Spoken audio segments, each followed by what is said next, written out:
வணக்கம். நான் எஸ்தர். இன்றைக்கி டேஸ்டியான பருப்பு வடை ரொம்ப ஈஸியான மெத்தடில் செய்யலாம். வாங்க பார்க்கலாம். நான் எஸ்தர். Welcome our channel. எங்கள் சேனல் ஃபஸ்ட் டைம் பார்த்தீங்கன்னா லைக் பண்ணுங்கள், ஷேர் பண்ணுங்கள், சப்ஸ்கிரைப் பண்ணுங்கள். மறக்காமல் அந்த பெல் பட்டனை கிளிக் பண்ணுங்கள். அப்போ தான் நான் போடுற எல்லா வீடியோ உங்களுக்கு உடனுக்குடன் வரும். புதுசாக சப்ஸ்கிரைபரான நண்பர்களுக்கு மனமார்ந்த நன்றி.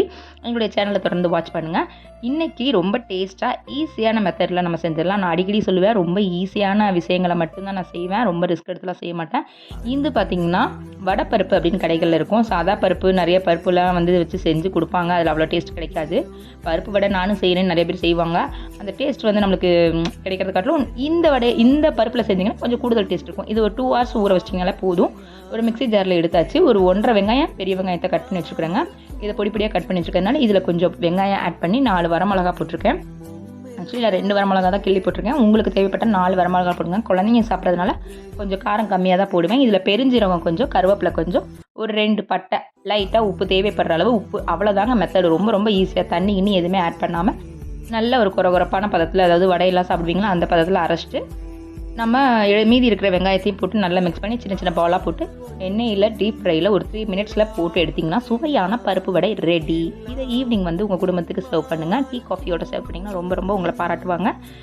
எண்ணெயில் போடும்போது கொஞ்சம் பார்த்து போடுங்க, கேர்ஃபுல்லாக போடுங்க. நானுமே கொஞ்சம் பயந்து தான் போடுவேன் எண்ணெயில் போடும்போது. என்னுடைய சப்ஸ்கிரைபரில் நிறைய பேர் குட்டீஸுங்க தான் நிறைய பேர் ஸ்டோரி கேட்குறதுக்காகவே வந்திருக்காங்க. நிறைய பேர் ஸ்டோரி என்ன சொல்கிறீங்க அப்படின்னு கேட்குறீங்க. நிறைய குழந்தைங்க விரும்பி கேட்குறாங்கன்னு போது ரொம்ப ஹாப்பியாக இருந்தது. இன்றைக்கி அவங்களுக்காக ஒரு குட்டி ஸ்டோரி சொல்கிறேங்க. ஒரு 3 நண்பர்கள் இருந்தாங்களாம். பெரிய எம்என்சி கம்பெனியில் ஒர்க் பண்ணிட்டு இருந்தாங்களாமா. அப்போது ஒரு 3 நண்பர்களும் அவங்களோட லஞ்ச் ஹாலில் எப்போயுமே போய் உட்காந்து சாப்பிடும்போது ஃபர்ஸ்ட் நம்பர் ஓப்பன் பண்ணாராம். தயிரும் பூண்டூறுகாய் இருந்துதாமா. இது கிட்டத்தட்ட 10 வருஷமாக இதே தான் இருக்குது. டெய்லி இதே சாப்பாடு தான். நாளைக்கு இதே சாப்பாடு வந்துச்சுன்னா நான் மேலேருந்து கீழே விழுந்து செத்து போயிடுவேன் அப்படின்னு சொன்னாராம். 2ஆம் நபர் ஓப்பன் பண்ணாராம். அவருக்கு வந்து இட்லியும் அந்த இட்லி பொடி இருந்துச்சாமா.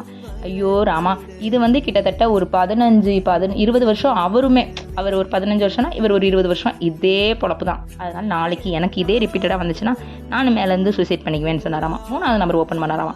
அவரும் பார்த்தாருன்னா சாம்பாரும் பொரியல் மட்டும்தான் இருந்துச்சாமா.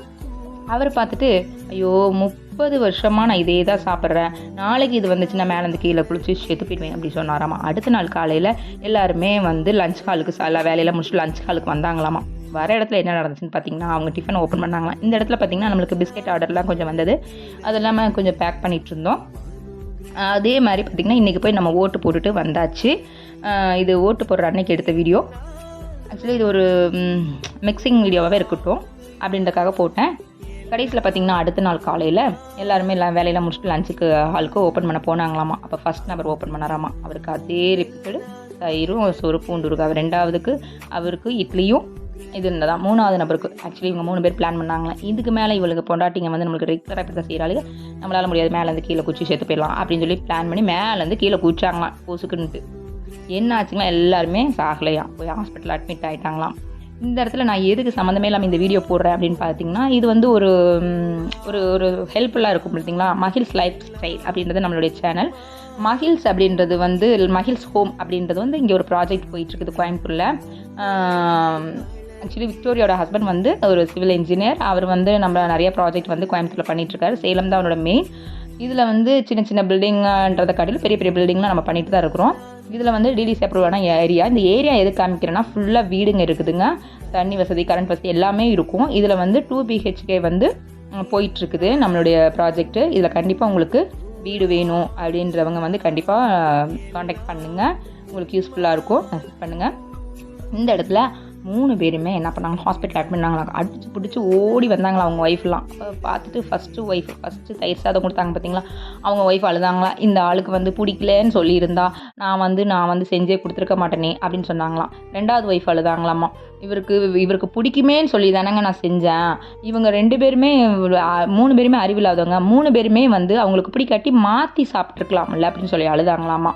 3ஆவது நபர் ரொம்ப தேம்பி அழுதாங்களா அவங்க. இப்போ ஏங்க நீங்கள் அழுகுறீங்கன்னா, கிட்டத்தட்ட 30 வருஷமாக அந்த ஆள் தாங்க சமைச்சு சாப்பிட்டுட்டு இருக்கிறான், அவனுக்கு வேணா அவனே மாற்றிருக்க வேண்டியதானே அப்படின்னு சொன்னாங்களாம். இதுலேருந்து என்ன ஒரு மாரல் ஆஃப் த ஸ்டோரினா, நம்ம லைஃப்பில் மாற்றங்கள் கண்டிப்பாக இருக்கும். நம்ம தான் மாறிக்கணும்.